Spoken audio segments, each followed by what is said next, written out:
नमस्कार दोस्तों, आज मैं आपको बैसाख शुक्ल पक्ष की मोहिनी एकादशी व्रत की कथा सुनाने जा रही हूँ। प्रेम से बोलिए विष्णु भगवान की जय हो।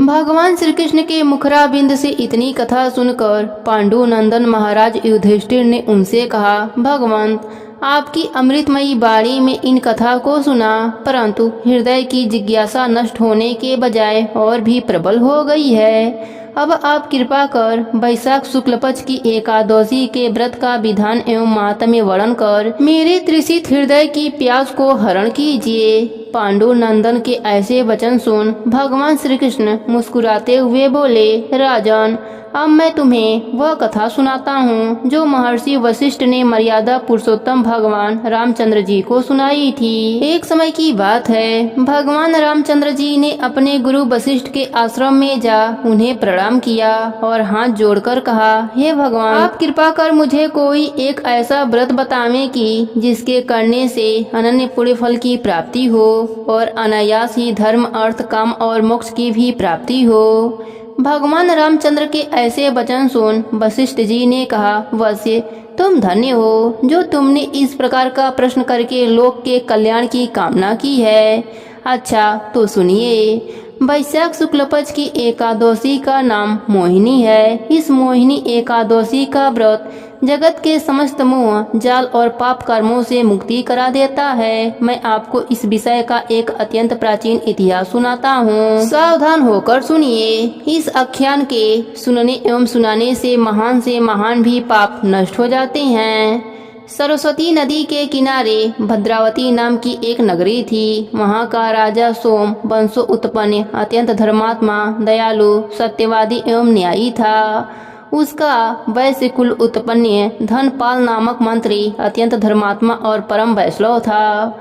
उसने अनेकों बगीचे लगवाए, अनेकों कुएं एवं तालाब खुदवाए और अनेकों अन्य क्षेत्र स्थापित किए। उसके 5 पुत्र थे, सुमनोहर, धृतिमान, मेधावी, सुकीर्ति और धृष्ट बुद्धि। इनमें धृष्ट बुद्धि महापापी, दुराचारी, दुष्ट, जुआड़ी, चोर, वैश्य एवं पर स्त्रीगामी, भक्षण करने वाला, महाउदंड और आतताई था। उसके इन सब दुष्ट कर्मों से खींचकर धनपाल ने पहले उसे समझाया, धमकाया एवं दंडित किया, मगर उसने अपनी आदतों को नहीं छोड़ा। तब राजा से कहकर उसे देश निकाले का दंड दिलवा दिया। धृष्ट बुद्धि ने कुछ दिनों तक तो अपने संचित धन और जेवरों को बेच खोज कर खाया, मगर जब वह खत्म हो गया और उन वैश्याओं ने भी धक्के दे अपने घर से उसे निकाल दिया, तब वह दुष्ट चोरी और बटमारी करके गुजर बसर करने लगा। पहले से वह पक्का घुटा हुआ बदमाश बन चुका था। इसी से राज कर्मचारियों के पकड़ में नहीं आता था और अगर कभी आ भी जाता तो कर्मचारी उसके पिता के सौम्य स्वभाव से उसे छोड़ दिया करते थे। इस प्रकार जीवन बिताते हुए दिन बीते। तब एक दिन वह पकड़ा गया और राजा ने उसे अपने राज्य से एकदम बाहर कर दिया। अब वह वन में जा वन के पशुओं को मारकर अपना गुजर बसर करने लगा। संयोगवश वह एक दिन कौंडिल्य मुनि के आश्रम पर जा पहुंचा। बैसाख का महीना और प्रातः काल का समय था। महर्षि स्नान कर बैठे थे। संयोगवश मुनि के वस्त्र का एक कोना उसके शरीर से छू गया। उसी के प्रभाव से उसके पाप कुछ हल्के हुए। उसके हृदय में ज्ञान का संचार हुआ। वह महर्षि के पास जा उन्हें प्रणाम कर उनसे कहा, प्रभु मैं महाअधर्मी और महापापी हूँ। अपने किए गए कर्मों का फल भोग रहा हूँ। प्रभु मुझे कोई ऐसी युक्ति बतलाइए कि मैं बिना धन के पाप से मुक्त हो जाऊँ। धृष्ट बुद्धि के ऐसे वचन सुन मुनि के हृदय में दया उत्पन्न हुई और उन्होंने कहा, वश्य सावधान होकर मेरी बातों को सुनो। कल बैसाख मास के शुक्ल पक्ष की मोहिनी नाम की एकादशी है। तुम आज शाम को शुद्ध मन से संकल्प करो कि मैं अपने पापों के मोचनार्थ मोहिनी एकादशी का व्रत करूंगा। इस प्रकार संकल्प कर एकादशी को प्रातः काल शौच इत्यादि से निवृत्त हो स्नान कर भगवान का पूजन एवं ध्यान करो और दिन भर और रात भर भोजन पान त्याग कर केवल भगवत भजन करो। द्वादशी को व्रत का पारण कर किसी ब्राह्मण को कुछ दे दो, तुम्हारा पाप अवश्य नष्ट होगा। धृष्ट बुद्धि ने महर्षि के कथना अनुसार मोहिनी एकादशी का व्रत किया और उसके प्रभाव से उसके समस्त पाप नष्ट हो गए और वह परम पद को प्राप्त किया। मोहिनी के समान सरल एवं फल देने वाला और कोई दूसरा व्रत नहीं है। इस कथा को कहने एवं सुनने वालों को अनेकों गोदान का फल प्राप्त होता है। प्रेम से बोलिए विष्णु भगवान की जय हो। समुद्र मंथन के दौरान अंतिम रत्न अमृत कलश लेकर भगवान विष्णु धनवंती रूप में प्रकट हुए। असुर भगवान धनवंती से अमृत कलश लेकर भाग गए तो विष्णु ने धनवंती रूप को त्याग कर एक नारी का रूप लिया। वे बहुत सुंदर थीं। उस नारी का नाम मोहिनी रखा गया। मोहिनी ने असुरों से अमृत लिया और देवताओं के पास गईं। उन्होंने असुरों को अपने ओर मोहित कर लिया और देवताओं को अमृत पिलाने लगीं। मोहिनी रूप विष्णु की चाल स्वरभानु नाम का दानव समझ गया और वह देवता का भेष लेकर अमृत पीने चला गया। मोहिनी को जब यह बात पता चली तो उन्होंने स्वरभानु का सिर सुदर्शन चक्र से काट दिया, किंतु तब तक उसके गले से अमृत की बूंद नीचे चली गई और वह अमर हो गया और राहु के नाम से उसका सिर और केतु के नाम से उसका धड़ प्रसिद्ध हुआ। दूसरी कथा के अनुसार भस्मासुर पौराणिक कथाओं में ऐसा दैत्य था जिसने भगवान शिव जी से वरदान मांगा था कि वह जिसके सर पर हाथ रखेगा वह भस्म हो जाएगा। कथा के अनुसार भस्मासुर ने इस शक्ति का गलत प्रयोग करना शुरू कर दिया और स्वयं शिव जी को भस्म करने चला। शिव जी ने विष्णु जी से सहायता मांगी। विष्णु जी ने एक सुंदर स्त्री का रूप धारण किया, भस्मासुर को आकर्षित किया और नृत्य के लिए प्रेरित किया।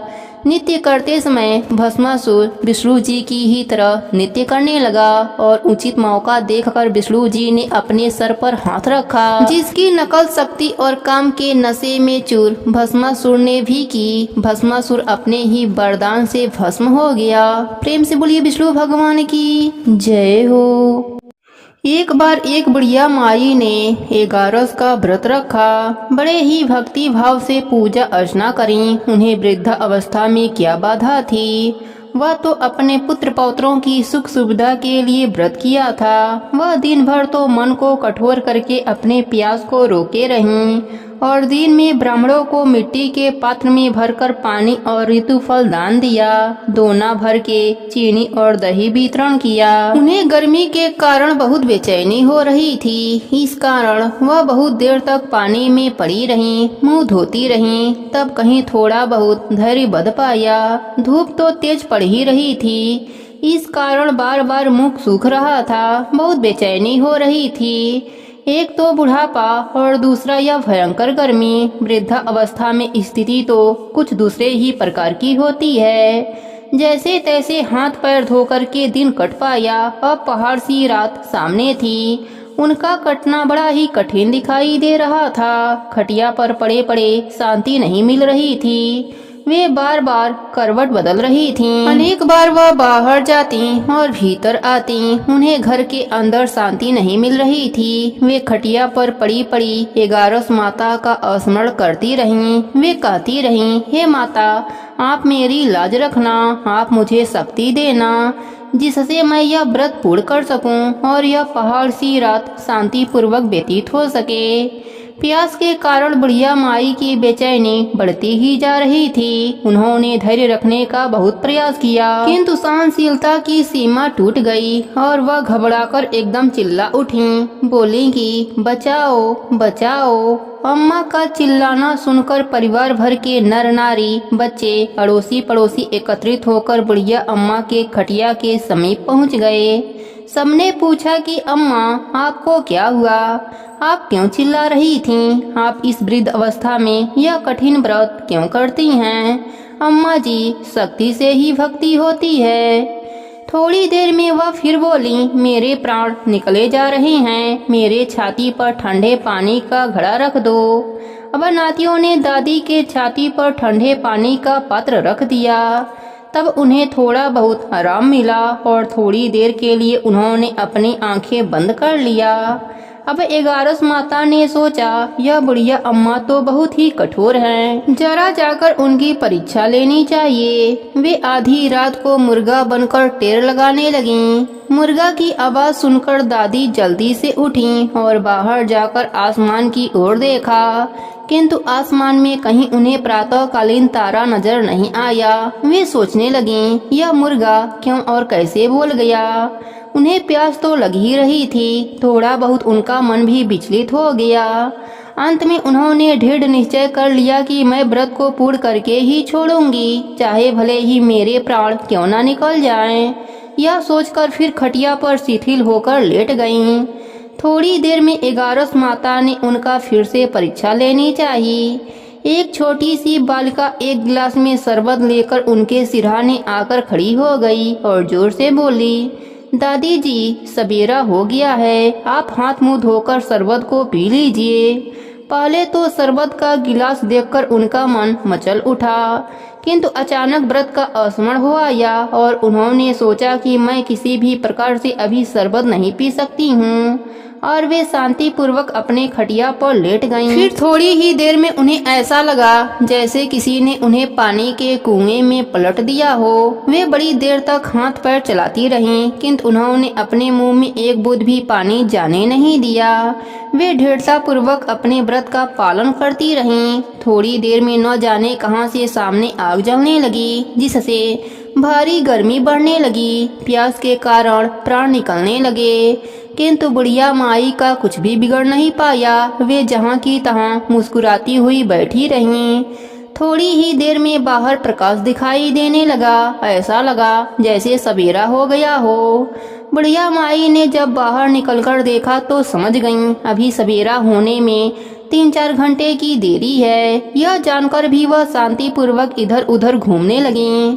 फिर 11 माता यह बात अच्छी तरह से समझ गईं कि यह बुढ़िया किसी भी प्रकार से अपने व्रत से नहीं टल सकती। वे उनके सत्य व्रत को अच्छी तरह से समझ गईं। अब सवेरा होते ही बुढ़िया माई ने स्नान किया, भगवान की पूजा पाठ करी, तुलसी माता की कथा सुनी, ब्राह्मणों को दक्षिणा देकर भोजन कराया। तब कहीं उन्होंने व्रत का पारण करके जल ग्रहण किया। फिर अम्मा ने स्वयं भोजन किया। उस श्रेष्ठ व्रत के प्रभाव से बुढ़िया अम्मा की आयु में वृद्धि हो गई। उनका घर परिवार हरा भरा हो गया। अब उनको अभाव न रहा। वे हर तरह से सुख साधनों से संपन्न हो गईं। नाती नातिन से उनका घर भर गया और वे उसी दिन से 12 महीने की एकादशियों का व्रत करने लगीं। 11 माता के व्रत के प्रभाव से इस संसार में हर प्रकार के सुख भोग कर अंत में वह बुढ़िया माई वैकुंठ धाम को चली गईं। हे 11 माता, जैसे आपने बुढ़िया माई पर अपनी कृपा करी, वैसे ही अपने सभी भक्तों पर अपनी कृपा बनाए रखना। सबके व्रत को पूर्ण करना। कहानी अधूरी हो तो पूरी करना, पूरी हो तो मान रखना। प्रेम से बोलिए 11 माता की जय हो। विष्णु भगवान की जय हो। एक नगर में एक सेठ रहता था। वह अपने शादी के बाद नए वस्त्र पहनकर अपनी पत्नी को लाने पहली बार ससुराल जा रहा था। रास्ते में उसने एक गाय को तालाब की ओर जाते देखा। वह गाय पानी पीने के लिए तालाब में उतर तो गई, लेकिन कीचड़ होने के वजह से वह तालाब से बाहर नहीं निकल पा रही थी। गाय ने उस आदमी को वहां से गुजरते हुए देखा तो उसने आदमी से मदद के लिए कहा, लेकिन सेठ ने कहा कि मैं नया वस्त्र पहना हूँ और मैं अपने ससुराल जा रहा हूँ। अगर मैं तुम्हारी मदद करूँगा तो मेरे कपड़े गंदे हो जाएंगे। गाय माता उदास हो गईं और वह कीचड़ में धंसती जा रही थीं। गाय ने उस सेठ को श्राप दे दिया कि अब से 8 पहर बाद तू गधा बन जाएगा। अब वह सेठ डर गया और गाय से अपने भूल के लिए क्षमा मांगने लगा, लेकिन तब तक गाय पूरी तरह पानी में डूब चुकी थी। वह सेठ पछताता हुआ उदास मन से अपने ससुराल पहुंचा। जाते ही उसने अपने पत्नी को ले जाने की रट लगा दी। सभी ने उसे बहुत आग्रह किया कि अभी तो तुम आए हो, कम से कम एक रात यहाँ रुक जाओ, लेकिन वह रुकने के लिए तैयार न हुआ। तब उसकी पत्नी ने कहा कि जब सभी लोग इतना कह रहे हैं तो आप एक दिन के लिए क्यों नहीं रुक जाते। तब उसने अपने पत्नी को गाय के श्राप वाली बात बताई। उसकी पत्नी उसी वक्त अपने मायके से विदाई लेकर पति के साथ चल पड़ी। 8 पहर बाद वह आदमी गधा बन गया और पूरा दिन घर में पड़ा रहता। कुछ दिनों के बाद घर में खाने पीने के लाले पड़ गए। तब उसने अपने पत्नी से कहा कि मुझे लेकर बाहर मजदूरी करो। तब उसकी पत्नी उसे लेकर बाहर गई और नगर के राजा के वहां मजदूरी का काम करने लगी। उसे वहां बोझ उठाते देख लोगों ने कहा कि तुम्हारे पास तो गधा है, फिर तुम बोझ क्यों उठा रही हो? परंतु उसने कोई भी उत्तर नहीं दिया और अपना काम करती रही। दूर से यह सब राजा भी देख रहा था। उसने भी उसे यही कहा कि तुम्हारे पास तो गधा है, फिर तुम यह बोझ क्यों उठा रही हो? तब उसने राजा से कहा कि यह गधा नहीं है, यह मेरे पति हैं। उसने गाय के श्राप वाली पूरी बात राजा को बताई। राजा अपने नगर में विद्वानों और पंडितों को बुलाकर इसका उपाय पूछा। तब एक विद्वान ने बताया कि जिस किसी ने 101 एगारस का व्रत किया हो वह अपने पुण्य का फल इसे दे दे तो यह अपने असली रूप में आ सकता है। यहाँ हम आपको एगारस का अर्थ स्पष्ट कर देते हैं। 11 एकादशी व्रत रखने पर 1 एगारस पूरा होता है और 22 एकादशी का व्रत रखने पर 2 एगारस पूरा होता है। ऐसे ही जिसने 101 बार 11 एकादशी के व्रत किए हों उसके पुण्य के फल से वह आदमी अपने असली रूप में आ जाएगा। राजा अपने पूरे नगर में घोषणा करा दी, लेकिन किसी ने भी पूरे 101 एगारस न किए थे। कई दिन बाद उन्हें एक बुढ़िया मिली जिसने 101 एगारस पूरा कर लिया था। राजा ने उस बुढ़िया को उसका फल देने को कहा, लेकिन वह बुढ़िया 100 एगारस का फल देने को तैयार हुई, क्योंकि 1 एगारस का फल वह खुद अपने लिए रखना चाहती थी, जिससे कि उसे मोक्ष की प्राप्ति हो और वैकुंठ धाम में वास मिले। इतना कहकर उसने अपने 100 एगारस एकादशी का फल उस सेठ को दे दिया। तब वह गधा से मनुष्य रूप में आ गया, लेकिन 1 एगारस कम होने के वजह से गधे की पूंछ उसके शरीर से नहीं गई। एगारस की यह महिमा देखकर वह पति पत्नी एगारस व्रत करने का निर्णय लिया। दोनों पति पत्नी मिलकर एगारस का व्रत करने लगे। 1 एगारस पूरा होते ही सेठ की पूंछ गायब हो गई और एगारस माता की कृपा से उनका घर अन्य धन से भर गया। हे एगारस माता, जैसे आपने सेठ पर अपनी कृपा करी वैसे ही अपने सभी भक्तों पर अपनी कृपा बनाए रखना। कहानी अधूरी हो तो पूरी करना, पूरी हो तो मान रखना। सबके व्रत को पूर्ण करना। प्रेम से बोलिए एगारस माता की जय हो, विष्णु भगवान की जय हो। बहुत पुरानी बात है। एक गांव में एक बुढ़िया माई रहती थीं। वह नित्य नियम नदी पर स्नान करती और तुलसी माता को सींचती और तुलसी माता से कहती, तुलसी माता सबकी दाता, मैं बिरला सी चूं, तू कर निस्तार मेरा। तुलसी माता लडुआ दे, पीताम्बर की धोती दे, मीठा मीठा ग्रास दे, वैकुंठ का वास दे, चटके की चाल दे, पटके की मौत दे, चंदन की गांठ दे, झालर की झंकार दे, साई का रास दे, दाल भात का जीवन दे, एगारस की मौत दे और कृष्णा की कांधा भी दे दे। बुढ़िया माई रोज तुलसी सींचने के बाद यही बात कहती थीं। उनकी बात सुनकर तुलसी माता सूखने लगीं। एक दिन भगवान हरि ने पूछा, हे प्रिय, इतनी औरतें तुम्हें सींचती हैं, मीठा भोग लगाती हैं, गीत सुनाती हैं, फिर भी तुम क्यों सूख रही हो? तब तुलसी माता ने कहा, हे प्रभु, एक बुढ़िया माई रोज मेरे पास आती हैं और रोज मुझसे यही सब बातें कहती हैं। मैं हर बात पूरी कर सकती हूँ, पर श्री हरि का कांधा कहाँ से ला कर दूंगी? तब भगवान हरि बोले, जब वह मरेगी तब कांधा देने मैं स्वयं आ जाऊंगा। प्रिय, तुम चिंता मत करो। कुछ दिनों के बाद बुढ़िया माई का देहांत हो गया। बुढ़िया माई के अंतिम संस्कार के लिए गांव के कुछ लोग बुढ़िया माई के मृत शरीर को उठाने लगे तो वह बुढ़िया माई इतनी भारी हो गई कि किसी से भी नहीं उठती थीं। अब गांव वाले बोलने लगे कि बुढ़िया माई तो अपने पूरे जीवन में पूजा पाठ किया था, फिर भी यह इतनी भारी कैसे हो गईं। तभी उधर से बूढ़े ब्राह्मण के रूप में भगवान हरि स्वयं वहां आए और पूछने लगे कि क्या हुआ। तब सभी कहने लगे, बुढ़िया माई का शरीर उठ नहीं रहा है, लगता है यह पाप भी बहुत करती थीं, इसलिए यह मरने के बाद भारी हो गई हैं। तब भगवान के रूप में हरि बोले, मुझे इसके कानों में एक बात कहने दो, शायद उठ जाए। लोग बोले, ठीक है, आप भी प्रयास कर लो। भगवान बुढ़िया माई के कानों में कहने लगे, बुढ़िया माई, मन की निकाल ले, अडुआ ले, गडुआ ले, पीताम्बर की धोती ले, मीठा मीठा ग्रास ले, बैकुंठ का वास ले, चटके की चाल ले, पटके की मौत ले, चंदन की गांठ ले, झालर की झंकार ले, दाल भात का जीवन ले, एकादशी की मौत ले, और ले श्री हरि का कांधा भी ले। इतना कहते ही बुढ़िया माई हल्की हो गईं। भगवान अपने कंधा पर उसे ले गए। बुढ़िया माई को मुक्ति मिल गई और वह श्री हरि के साथ बैकुंठ धाम को चली गईं। हे तुलसी माता, जैसे आपने बुढ़िया माई पर अपनी कृपा करी, वैसे ही अपने सभी भक्तों पर अपनी कृपा बनाए रखना। कहानी अधूरी हो तो पूरी करना, पूरी हो तो मान रखना। सबके व्रत को और नित्य नियम को पूर्ण करना। प्रेम से बोलिए तुलसी माता की जय हो, विष्णु भगवान की जय हो, एकादशी माता की जय हो। प्राचीन समय की बात है। एक गांव में एक दादी पोती रहती थीं, जिन्होंने गणेश भगवान के कहानी सुनने का नियम लिया हुआ था। वह एक कलश में जल भरकर और फूल रखकर कहानी सुना करती थीं और गणेश भगवान के नाम का अर्घ दिया करती थीं।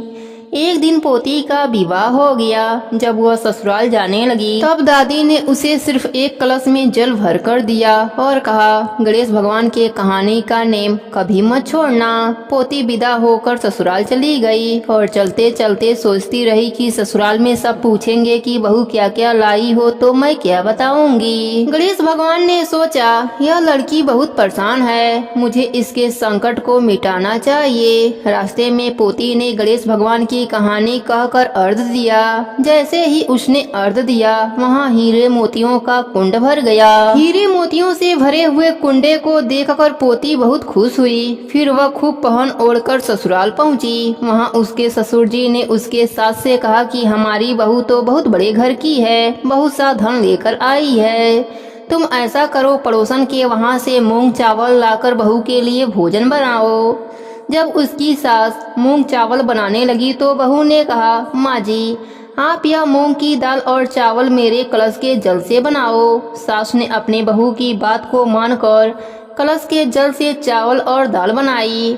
तभी चमत्कार हुआ, उनकी पूरी रसोई अनाज और तरह तरह के पकवान से भर गए। यह देखकर सास बहुत खुश हुई। उसने अपने बहू से कहा, बहू आओ भोजन कर लो। तब बहू ने कहा, अभी घर में किसी ने भोजन नहीं किया तो मैं भोजन कैसे कर लूं, और मेरा गणेश भगवान की कहानी कहने का नेम है।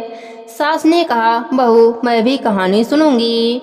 फिर बहू ने एक कलश में जल भरकर और फूल डालकर गणेश भगवान की कहानी कही और घर के सभी सदस्यों ने गणेश भगवान की कहानी सुनी। गणेश भगवान की कृपा से उनके घर में अन्न धन का भंडार भर गया। यह सब देखकर सास और भी अधिक प्रसन्न हुई। फिर वह खुशी खुशी अपने पूरे मोहल्ले में गणेश भगवान का प्रसाद बांटने लगी।